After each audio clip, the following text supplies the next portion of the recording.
Une victoire trop bruyante, un triomphe trop rapide, et derrière tout ça, un piège monumental. Donald Trump célèbre ce qu'il appelle la plus grande victoire de sa carrière politique. Mais ce que personne ne lui dit en face, c'est que cette victoire pourrait se retourner contre lui avec une violence inimaginable. Bienvenue dans l'histoire explosive du Shetland qui pourrait briser son propre camp. Nous sommes aux États-Unis, novembre 2025. Le gouvernement fédéral est paralysé depuis 43 jours, la plus longue fermeture budgétaire de l'histoire américaine. Trump apparaît sur Fox News, sourire large, fier comme jamais. Il affirme avoir brisé l'unité démocrate. Il dit que Chuck Schumer pensait affaiblir les républicains, mais qu'au final, ce sont les républicains qui ont écrasé les démocrates. Et lorsqu'il signe la loi mettant fin au Shetland, il s'autoproclame vainqueur absolu. Mais derrière ce décor triomphal, quelque chose ne colle pas. Et cette fissure va devenir un gouffre politique, 43 jours de blocage total, agences fermées, salariés suspendus, ménages à bout de nerfs, économie ralentie comme jamais. 8 sénateurs démocrates craquent, ils votent avec les républicains, puis 6 démocrates à la Chambre suivent. Résultat, le budget précédent est prolongé jusqu'à fin janvier. Trump exulte. Il proclame que c'est une très grande victoire. Il fanfaronne, il attaque encore l'opposition. Il se donne le rôle du président fort. Mais voici le détail que beaucoup ignorent.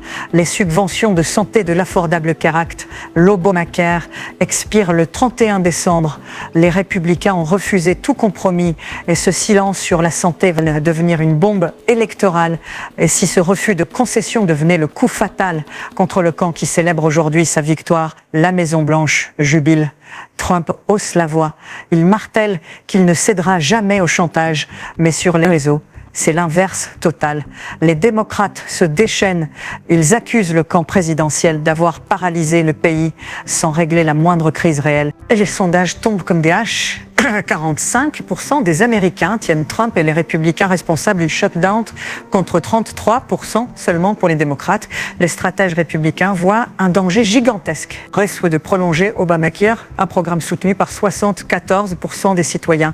C'est se tirer une balle politique en plein cœur. Patrick Sébastien, stratège en Caroline du Nord, résume la situation. Dès qu'on donne quelque chose à quelqu'un et qu'on le lui reprend totalement, c'est politiquement catastrophique.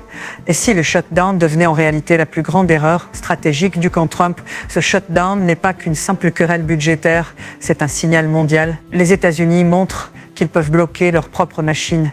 Investissement gelé, confiance abîmée, économie ralentie. Et pendant que Trump se réjouit de sa victoire apparente, une réalité plus sombre se dessine. L'enjeu numéro 1 pour les électeurs, la santé, n'a pas été réglée. Si les aides Obamacare disparaissent en décembre, des millions d'Américains risquent de perdre l'accès à une couverture santé abordable. Et les électeurs n'oublient jamais ce genre de coup porté à leur porte-monnaie. Les États clés comme l'Arizona, la Caroline du Nord et la Pennsylvanie peuvent basculer. Un simple changement de quelques milliers de voix pourrait détruire la majorité républicaine en 2026. Derrière la victoire affichée, la défaite se prépare en silence. Si 2026 devenait l'année où la victoire du shutdown se retourne brutalement contre Trump, Trump célèbre, il exulte, il savoure ce qu'il pense être un triomphe absolu. Mais ce shutdown n'a pas réglé le vrai problème, il l'a amplifié, multiplié, transformé en bombe à retardement politique. Les républicains ont gagné le bras de fer du moment, mais ils pourraient perdre la guerre électorale, la santé, le coût de la vie, la colère silencieuse des électeurs. Le piège est posé, reste à savoir quand il explosera. Zété, Monde Plus, l'actualité mondiale sans filtre. Abonne-toi pour plus de vidéos d'actualité.